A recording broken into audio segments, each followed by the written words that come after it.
What you have to do first in accelerating your ability to learn any subject you want to learn is you have to prepare your mind. Some techniques in accelerated learning are more important and some are less important. And the technique of preparing your mind before you attempt to take in new information is perhaps the most important of all.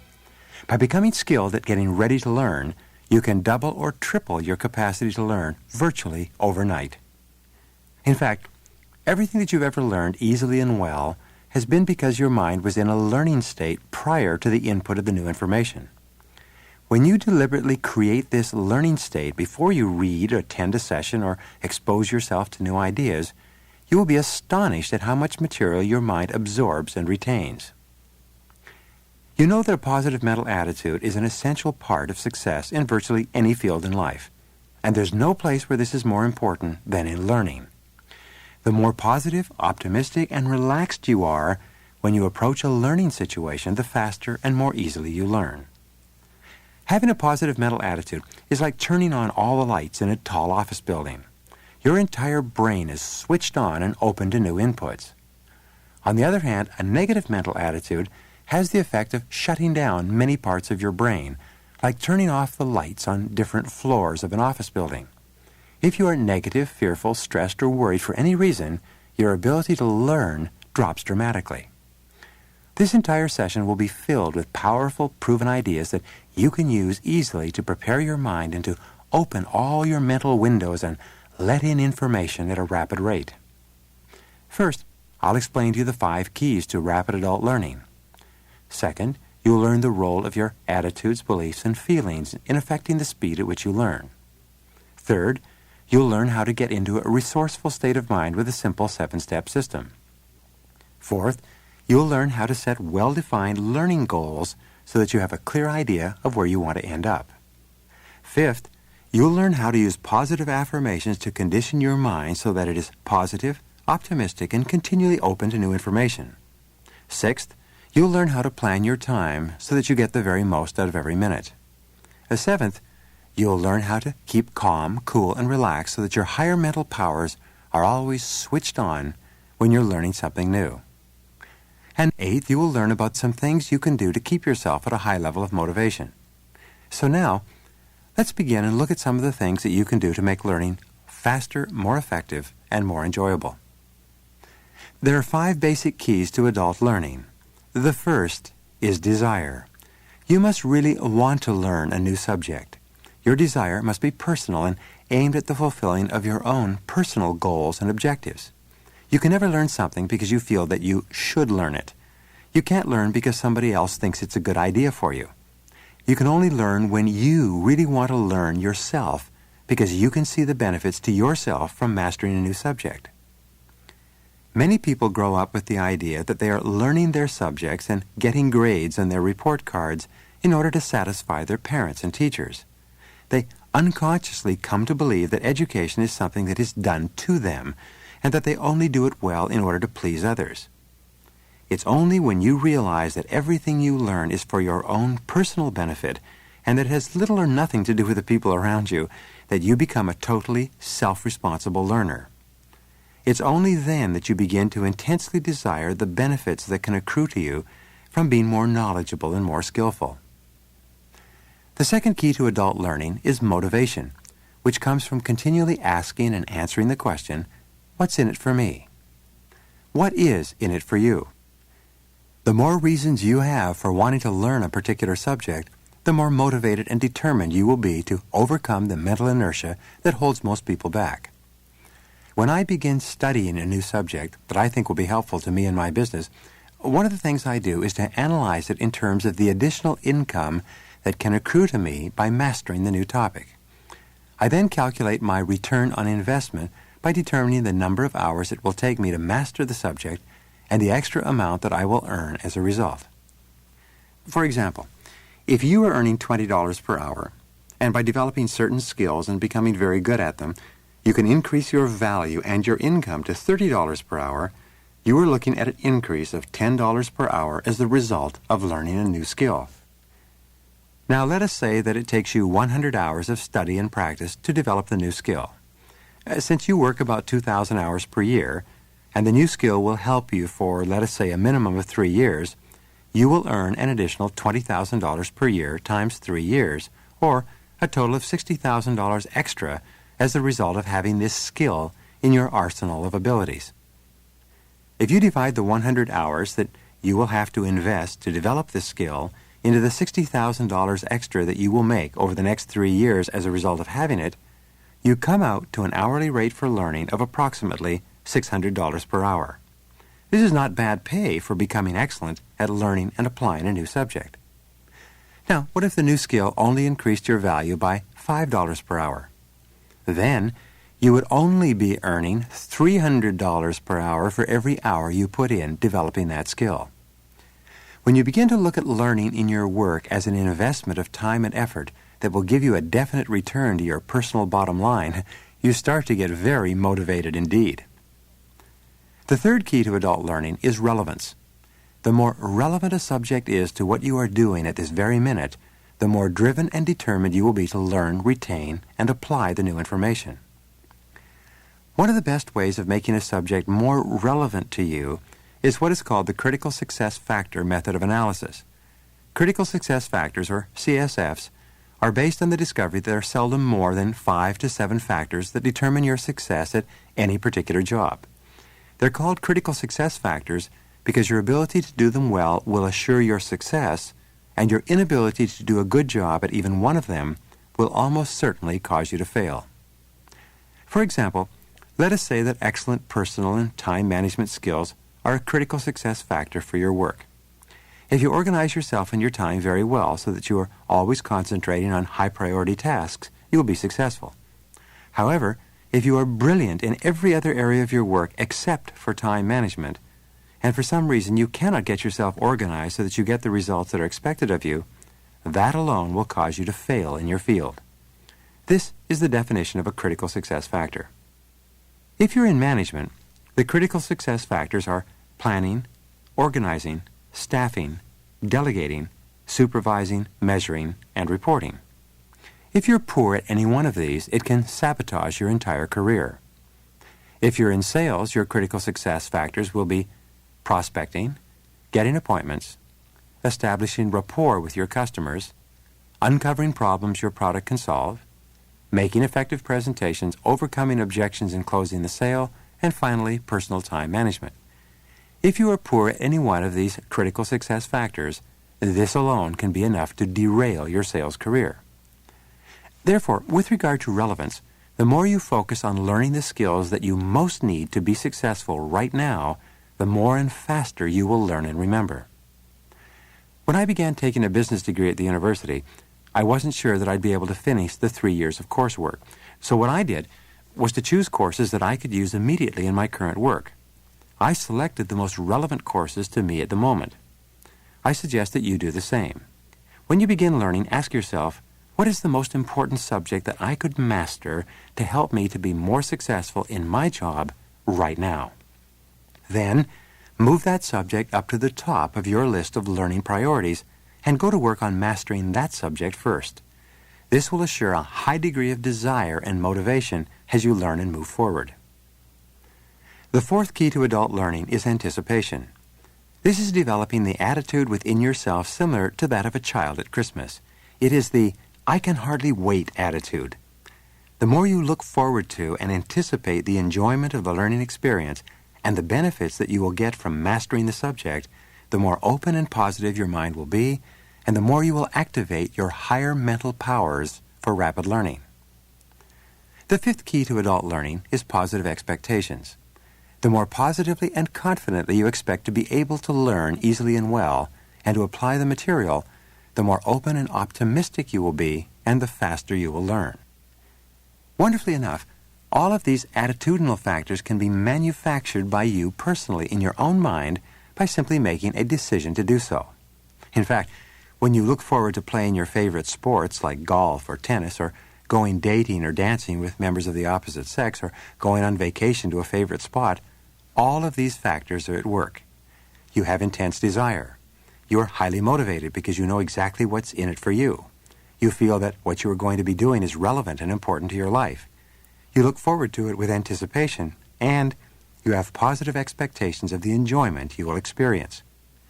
Your job is to bring these same psychological ingredients to bear on every learning experience. This alone will double the speed at which you learn and retain information. The law of correspondence says that your outer world is a reflection of your inner world. The way that you behave on the outside is determined by the way that you truly feel about a situation on the inside. To accelerate your learning, you need to program and condition yourself subconsciously so that you react positively and automatically to every new learning experience. Fortunately, all attitudes are learned attitudes. They are very much like the experiments of Ivan Pavlov with his dogs. He would ring a bell and show a dog a piece of meat. The dog would salivate at the sight of the meat. After repeating this experiment several times, Pavlov could ring the bell and the dog would salivate. This is the way you can train yourself as well. By programming yourself to think of learning experiences as positive and exciting, every time you approach learning a new subject, you will mentally salivate. You will look forward to it with anticipation and confidence, knowing that you can master any subject that is presented to you. Many people have negative conditioned responses to the whole idea of learning. Because of unsuccessful childhood experiences, we often look upon learning as something that contains the prospect of failure, frustration, underachievement, and negative comparison with our peers. We approach it with trepidation. But as you now know, if you are worried or anxious for any reason, parts of your brain will shut down, and your ability to take in new information will be dramatically reduced. As a result, you will learn less and unfortunately be confirmed in your original anticipation that you lack the ability to learn. Your job is to reverse this process of conditioned responses by looking forward to learning and programming in positive thoughts, feelings, and suggestions with regard to learning any new subject. Here is one of the great breakthroughs in peak performance research and peak performance learning. It's the discovery that if you have one negative experience, you can, by reflecting on that experience, generalize it to a general attitude of negativity toward the whole subject. But the reverse is also true. If you have one positive experience, by reflecting and dwelling on that positive experience, you can eventually generalize it to create a totally positive attitude toward new, similar experiences. By taking one success that you've had and thinking about it continually, you can build up an entire attitude of self-confidence and belief in yourself. You can actually become a winner in your own thinking and feeling. Here's an exercise for you to demonstrate this. Think back to a time when you did something that was exceptional, a moment of excellence or achievement when everything clicked for you. It all came together and you surprised even yourself with your own ability. That sort of moment is literally a powerful resource to draw upon. If you play that memory over and over again in your mind, it will trigger the same feeling of powerfulness inside you. The memory of the moment and the feeling that goes with it are inseparable. The memory becomes the stimulus and the feeling becomes the response. This moment of excellence in your past could have been a sporting achievement. It could have been a moment when you suddenly solved a problem or saw a solution in a flash of insight. Maybe you got an excellent grade on a paper, or you achieved a result that was far beyond your expectations. If you're in business, it could have been a moment where you made an important sale, or a moment in a negotiation where you suddenly knew you would succeed and get a great deal. It could have been the look on someone's face who congratulated you on an achievement. It could have been an excellent golf game, a perfectly executed dance step, or even a meal that you cooked that turned out to be superb. Your peak experience could have been with your family or with a friend. It could have been at a time or situation when you succeeded in a hobby or leisure activity. Whatever it was, when you recall that moment, you can see it in vivid detail. It gives you a feeling of pleasure and happiness from the success you enjoyed. This is a peak moment for learning and mental programming. Here's a 7-step method you can use to create a resourceful state of mind prior to learning or prior to any important experience where you want to perform at your best. Step 1. Select a previous success experience and bring it clearly into your mind. Step 2. Intensify that memory. What did you actually see at that moment? What did you hear? What did you feel? Get as much detail as possible.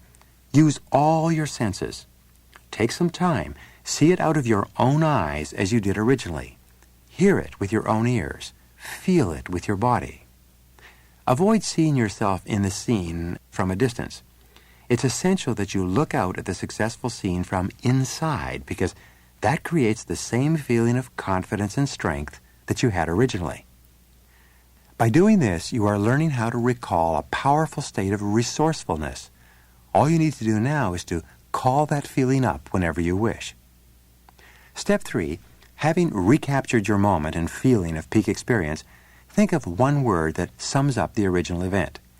This is your cue word.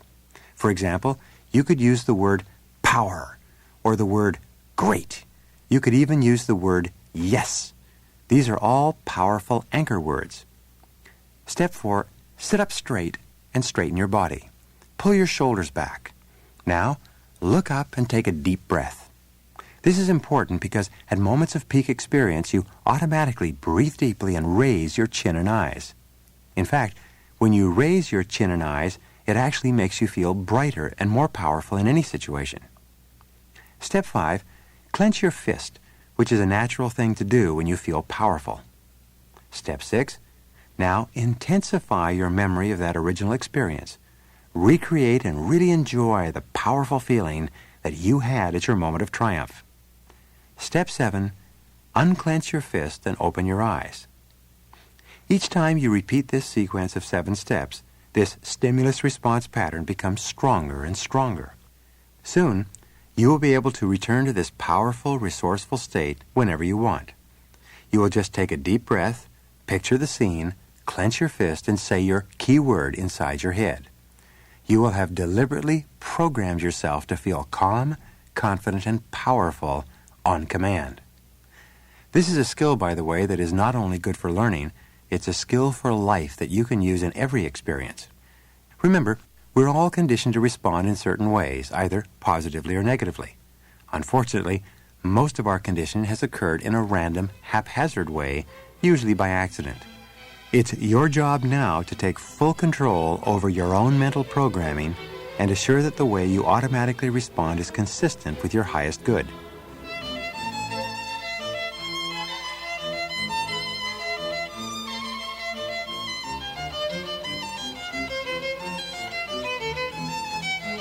Perhaps the most powerful of all techniques in preparing to learn is the setting of clear, specific goals for yourself and your future.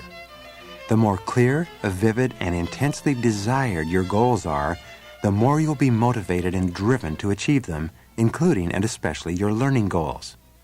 You know that you have 2 minds, your conscious mind and your subconscious mind.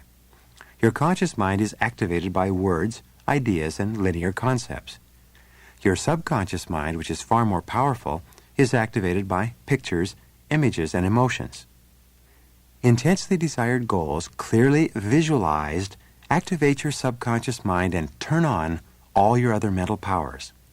To succeed completely, you need to make sure that what you consciously say you want and what you really subconsciously feel you want are united. Your external performance is determined by your internal self-image. You always perform on the outside the way you see yourself and think about yourself on the inside. The image you have of yourself is largely stored in your middle brain. This brain is more likely to respond to an emotional appeal and to strong images than to a logical argument. So if you want to change your attitudes, feelings, and behaviors, it's important that you create a motivating and vivid vision of your future. A powerful, positive vision helps to program your subconscious mind to achieve the goals that you've set for yourself. The goals, in effect, take on a power of their own once you've programmed them deeply into your subconscious computer. The more clear you are about where you want to go, and the more determined you are to get there, the faster and more easily you will learn. For example, if someone introduced you to 20 people at a party, one after the other, you'd probably forget most of their names within a few seconds. But if someone told you in advance that they were going to introduce you to 20 people, and that one of those people would give you a check for $10,000 later in the evening if you could recall his or her name perfectly, you would probably memorize all 20 names the first time through. When you have very clear, intensely desired goals, you'll be amazed at how much smarter you are and how much faster you learn the things that you feel are essential for achieving those goals. Although accelerated learning technique can be used to learn any subject for any area of your life, my major focus in this program is in helping you to learn the things you need to achieve the greatest amount of financial and material success in your work and personal life. In setting learning goals for yourself, begin by asking, where do I want to be in 3 to 5 years? What kind of a lifestyle do I want to have? What kind of money do I want to be earning?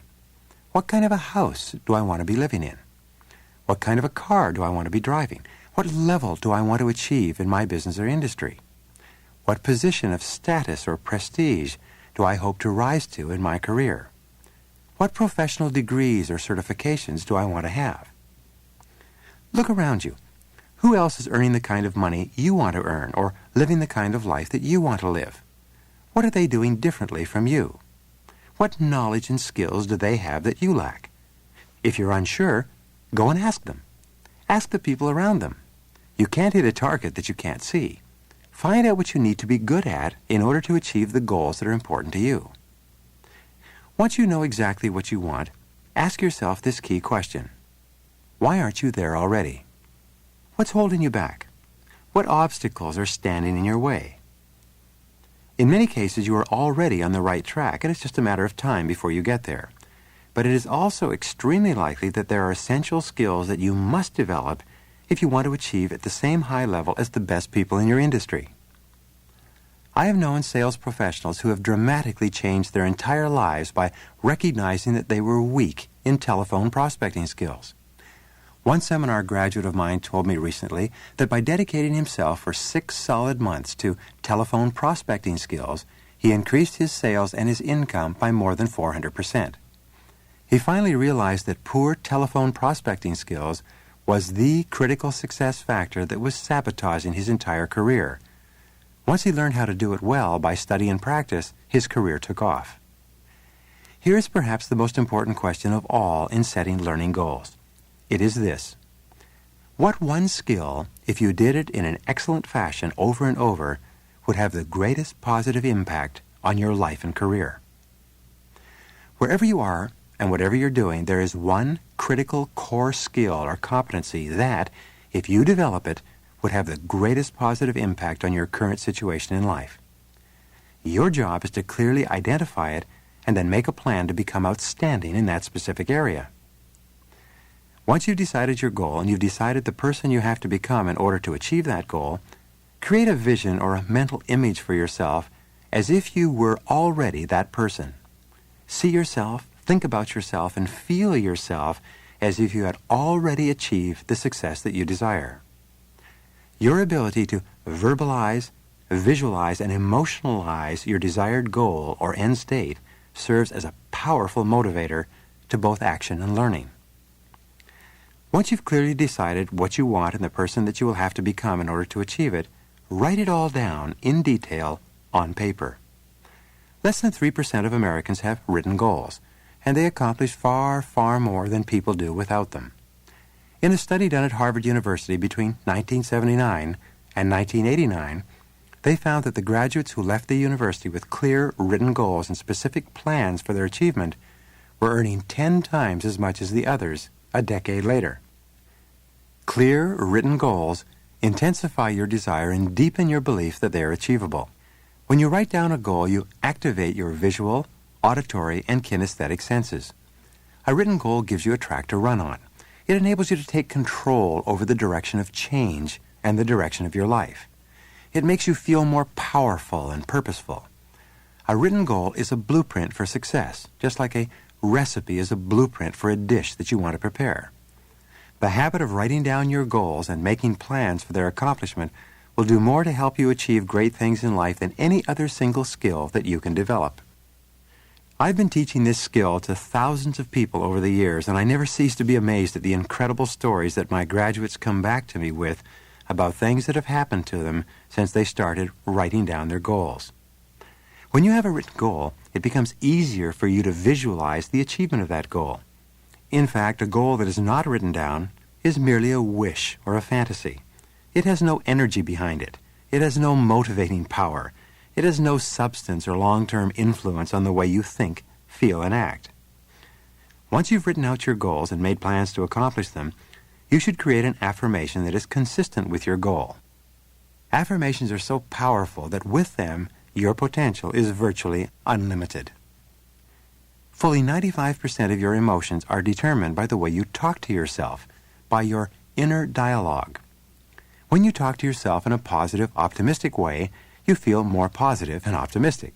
However, if you do not consciously and deliberately control your inner dialogue, it will tend to drift toward negativity and doubt. You will start thinking about the things you don't want, the people you don't like, the upcoming events that cause you fear or worry. When you consciously and deliberately use positive affirmations that are consistent with your goals, you'll be amazed at how strong and confident you feel in the pursuit of them. Affirmations must be positive, personal, and present tense. You say something like, I earn X number of dollars each year. Or you would say, I weigh X number of pounds. Or you could say, I learn any subject easily and well.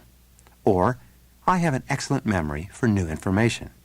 Or you could even say, I'm a genius. I'm a genius. I'm a genius. Remember, your subconscious mind can't tell the difference between something that you vividly imagine and something real that happens to you.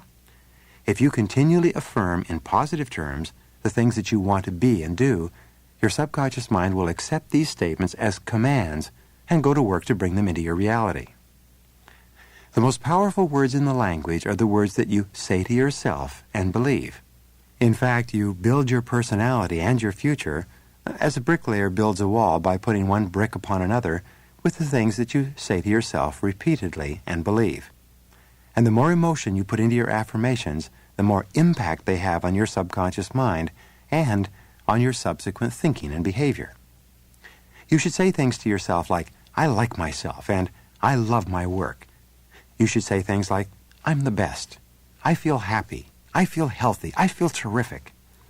And you should always be reminding yourself with the words, I can learn anything I need to learn to accomplish any goal I ever set for myself.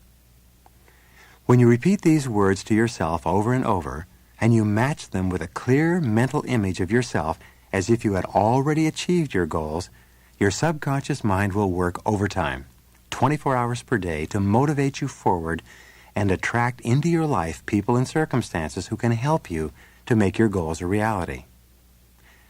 The next part of preparing your mind to learn is to plan your time carefully. What I do is I create a project for myself each year, and sometimes more than one project. Last year, my project was to become computer literate. I gave myself a year to learn how to touch type with a keyboard and to become literate on a computer so that I could use it without being afraid of its technical complexities. My goal for this year is to become computer fluent and to learn how to use online databases. My goal for next year is to learn fluent Spanish so that I can speak and record in Latin America. In each case, I give myself a long-term goal, and then I break it down into sub-goals, and then break each sub-goal down into small parts and go to work on them one at a time. In managing your time, you should do the same. You should also take advantage of every spare moment to increase your level of knowledge and skill. Use transition time or downtime to learn. Always carry index cards with key ideas or reading material around with you. Listen to audio cassettes in your car. 15 extra minutes per day of effective transition time can make you knowledgeable in an entire subject over the course of a year. Set specific deadlines for yourself on all your tasks and activities. Discipline yourself to put aside all other activities and focus on achieving your goals by those deadlines. Wonderfully enough, the more discipline you practice on your activities, the better you feel about yourself. Another way to motivate yourself is to share your goals with other people. Tell your family and friends that you are going to master a particular subject within a particular period of time. Promising others motivates yourself.